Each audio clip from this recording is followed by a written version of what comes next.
حلال کے متعلق احکامات۔ سوال نمبر 5، شعبان کی 29 تاریخ کو بادل کی وجہ سے حلال نہ دکھائی دے تو کیا کریں؟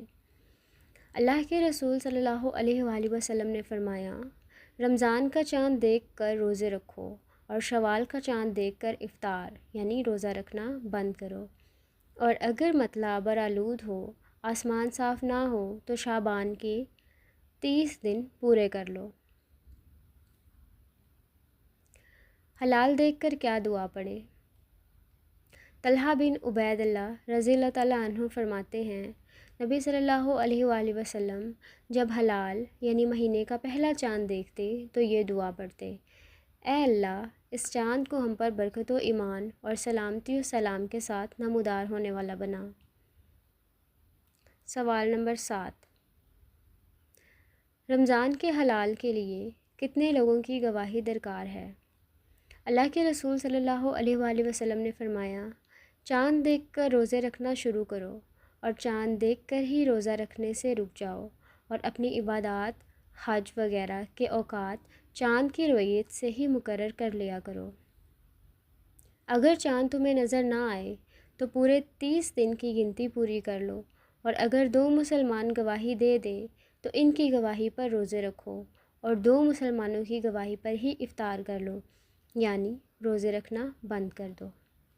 ابن عمر رضی اللہ تعالیٰ عنہ فرماتے ہیں، لوگ چاند دیکھنے کی کوشش کرنے لگے، میں نے رسول اللہ صلی اللہ علیہ وآلہ وسلم کو بتلایا کہ میں نے چاند دیکھا ہے۔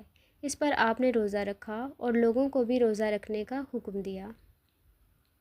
سوال نمبر 8، جس کو دن کے کسی حصے میں حلال کی خبر ملے وہ کیا کرے؟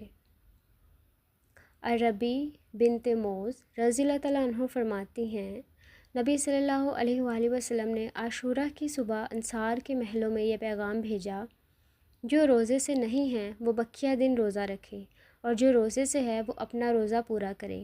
فرماتی ہیں، لہٰذا اس کے بعد ہم عاشوراء کا روزہ رکھتے اور اپنے بچوں سے بھی روزہ رکھواتے، ان کے لیے اون کے کھلونے بناتے، اگر کوئی بچہ روتا تو اسے وہ گڑیا تھما دیتے یہاں تک کہ افطار کا وقت ہو جاتا۔ سوال نمبر 9، کیا دور دراز کے علاقوں میں روزہ اور لیلۃ القدر میں فرق ہو سکتا ہے؟ قریب رحمۃ اللہ فرماتے ہیں، ام فضل بنت حارث نے انہیں معاویہ رضی اللہ تعالیٰ عنہ کے پاس شام بھیجا۔ فرماتے ہیں، میں شام آیا اور ان کا دیا ہوا کام پورا کیا، ابھی میں شام ہی میں تھا کہ رمضان کا چاند نظر آ گیا۔ میں نے جمعہ کی رات چاند دیکھا، پھر مہینے کے آخری دنوں میں مدینہ پہنچ گیا۔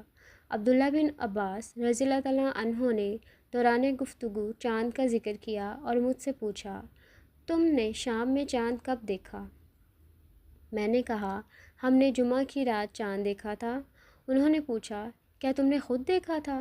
میں نے کہا ہاں، اور لوگوں نے بھی دیکھا اور روزہ رکھا، اور معاویہ رضی اللہ تعالیٰ عنہ نے بھی روزہ رکھا۔ اس پر انہوں نے کہا، لیکن ہم نے تو ہفتہ کی رات چاند دیکھا تھا، سو ہم برابر روزہ رکھتے چلے جائیں گے یہاں تک کہ 30 کی گنتی پوری کر لیں یا چاند دیکھ لیں۔ میں نے پوچھا، کیا آپ کے لیے معاویہ رضی اللہ تعالیٰ عنہ کی روایت اور ان کا روزہ رکھنا کافی دلیل نہیں ہے؟ آپ نے جواب دیا، نہیں، رسول اللہ صلی اللہ علیہ وآلہ وسلم نے ہمیں ایسا ہی حکم دیا ہے۔ سوال نمبر 10، روزے کی نیت کب کرنا چاہیے؟ اللہ کے رسول صلی اللہ علیہ وآلہ وسلم نے فرمایا، جس نے فجر یعنی صبح صادق کے طلوع ہونے سے پہلے روزے کی نیت نہیں کی، اس کا روزہ نہیں۔ اللہ کے رسول صلی اللہ علیہ وآلہ وسلم نے فرمایا، جو رات ہی میں روزے کی نیت نہ کر لے، اس کا روزہ نہیں۔